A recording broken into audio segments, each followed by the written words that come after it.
Steubenville is an area that was probably one of the first industrial powerhouses of our nation. It is the home, like, it's an area that, for at least for most of my life, has suffered just. Oh, there we go. We're back. No, but like Steubenville, for instance, okay? So for like, let's say, I would say up until, I would say for about 20 years of my life, yeah, about 20, 25 years of my life, I've watched Steubenville, my hometown. It's an area that we kind of, like most of us growing up there in the 80s and 90s, we'll say, we have all witnessed kind of and been part of the sort of the gradual and seemingly inevitable decline of the area. All right. Like one thing I always used to sort of dread whenever I went back to Steubenville and visited home was I always sort of dreaded like that. I always sort of, it'd always be the case that like one more business would be closed down. One more restaurant that I grew up with would close down.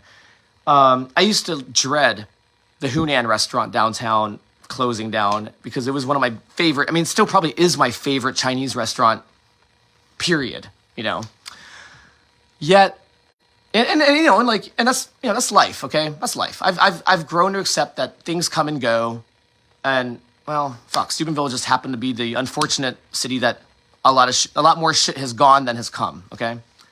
However, we had this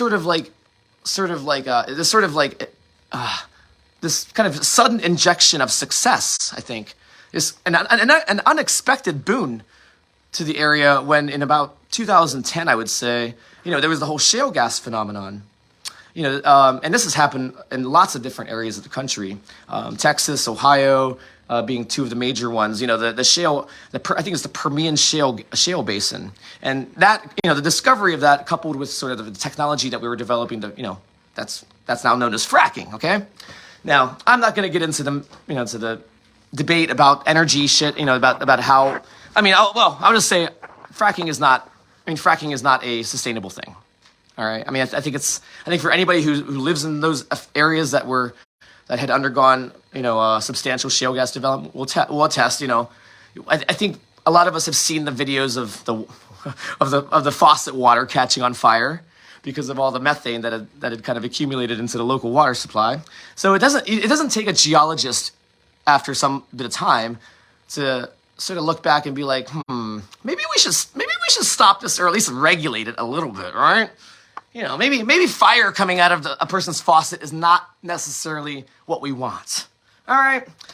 Nonetheless, Steubenville has, we'll say what you will about the environmental impact, okay?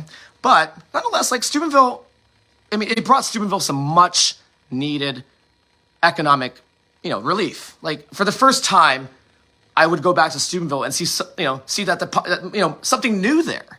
That somebody moved into Steubenville, not out of Steubenville. And I guess that was sort of like the assumption that I had made. And it was really awesome. It was really awesome. Like, I don't personally support fracking, but it was really nice to see for the first time in my life an area like my hometown not suffer after, and you live with 20 years of seeing a region suffer like that, and you grow up in it, you just kind of get used to it. So it was just refreshing as fuck to see this happen. At least it was refreshing at first. But I think, but it's a little complicated, okay? Because what I've noticed over time, and mind you, I don't live in Steubenville, so some of you guys like Kara Washington, hello. Some of you guys are Erica. Some of you guys that might, that are still in the area, or in Pittsburgh or whatever. I'm curious as to kind of some of your guys' opinions on this, because what I think we fooled ourselves a little bit. I think we got played a little bit. First of all, where the fuck is the shale gas now?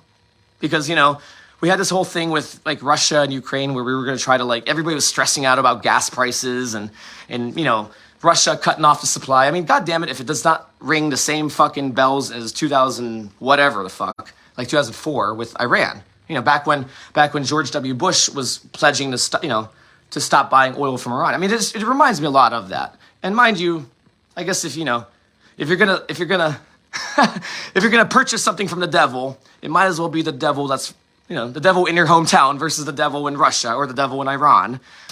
But nonetheless, we had some great times in the Steubenville region in the Ohio Valley as a result of the shale gas boom. However, when I take a closer look, and I think I've done a little bit of proper research on this, including talking to people and just kind of obviously visiting the area and such. I noticed that, like, and for some of you guys who know me a little bit, like, I'm a big city guy. Okay, I hate sprawl. Okay, I fucking hate sprawl. Obviously, it sort of sometimes happens, and if you're just trying to afford a house, like, you can't afford to care about such wide, such large, such abstract concepts. I get that. We all need a house at the end of the day. But what I noticed about what happened in Steubenville in the 2010s with the shale gas development is it doesn't seem like a lot of the economic benefit went to the city of Steubenville. Like, it seems to me like a lot of the people, a lot of the influx of workers and such that were coming in to work at these these new shale gas facilities, it seems like they were mostly kind of settling in. They were country people, I think, as far as I understand. And so from what I gather, it doesn't actually seem like Steubenville itself benefited very much from the shale gas development. But in fact, on the other hand, it probably, I don't know this for a fact, but it probably had some, at least small amount of environmental impact from from all these mines, or not mines, but like all these wells popping up and such. So I think it does feel like we were a little bit hoodwinked in a way, not intentionally. I don't think we were intentionally deceived, but I think like we failed to. I think Steubenville kind of failed to reap the benefits, fully of what it could have with with that shale gas development. And the reason I bring that up is because what had happened instead is we were getting a lot of country folks. People. I think so. I'll say this. I don't think Steubenville proper benefited, but I think Jefferson County did. All right. So you did have sort of like increases in population and development that sort of sprang up. Just maybe in like I don't know, like up 213 or along like some of these more like rural outposts of Jefferson County. Okay. I would bet that that's probably where most people who moved to Steubenville for the shale gas boom decided to live. And I'm gonna play on a lot of stereotypes here, so I apologize, and please correct me if I'm wrong. But people that are like these, that moved into the country and such, like they're probably gonna be Republicans, all right? Like if you live in the country, it's because you probably want to get the fuck away from everybody, and you were probably like one of those like kind of self, like you want to do everything yourself. Fuck everybody else, and every man for himself type of mindset. So that's the impression I get when I see like how Steubenville's changed actually. In the last 15 years, we didn't really have like the Steubenville itself didn't really have the increase, the prosperity. It didn't really enjoy the prosperity that you would think it might have enjoyed when you have some sort of major energy discovery and all that kind of thing. So the growth that did happen in that area was dispersed over rural areas, okay? And that resulted, I think, in a large kind of influx of these new Republicans into the area. These country boys, the good old boys, working the mills and working the whales, pumping that oil out of the ground, And so when I look at Ohio now, I'm seeing sort of the net effect of this, and I think it was apparent to me probably around 2016, pretty much. When we had the Trump election, and God damn it, I think a lot of us who grew up in that area knew. At least I knew in the bottom of my heart when that election was going on that Hillary would never win that region of, she would never win over those people. And say what you will about whether I think, I have to admit, like, I'm just as guilty as probably a lot of your Republican friends as, into drinking the Kool-Aid of hating Hillary. I hated Hillary, and I look back on that, and I really, truly regret it. And it's kind of sad because Hillary Clinton, like, is actually kind of hilarious. Like if you just, like, watch, like, just random videos of Hillary Clinton, just, like, in an interview, especially since she's, after she ran for president and such, like, just hearing her kind of off the cuff, no filters and such, and not giving a fuck. She's hilarious. Like, I would love to, like, have a beer with Hillary Clinton. But, like, looking back on that time, during that era, during the 2016 election, I just remember how much I hated her.